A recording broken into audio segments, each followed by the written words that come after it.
What's going on, guys? Today I'm going to show you how to use the spin tool in Blender. So I'm going to go ahead and go into side view. I've got a curve set up here. This is just a Bezier curve. I'm going to select one of the vertices and press Shift S and selection to cursor.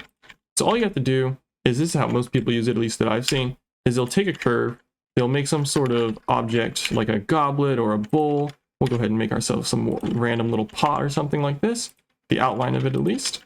And let's rotate a little bit. It doesn't have to be perfect. I'm just doing a quick tutorial real quick. And we'll rotate this to the side. And say we have some sort of weird looking pot like this. All we have to do is convert it to mesh by hitting right click, convert to, and mesh.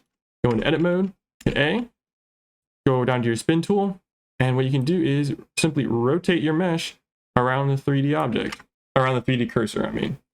And then you can change the angle to something like 360. And you can check this use duplicates box if you want. What that does is it will basically duplicate what you have instead of filling in the mesh. I typically don't see a huge reason for that unless you have some manual editing to do after that. Auto merge, what this does is it just merges the vertices when it's created a full 360. So you don't have double vertices on the center objects right here.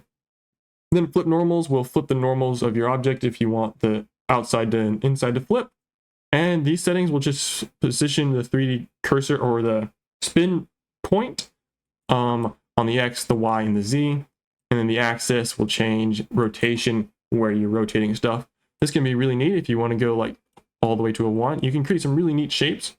This could be useful for some sort of kit bashing if you're trying to do some random shapes like that. But yeah, that's how you use the spin tool. Some applications.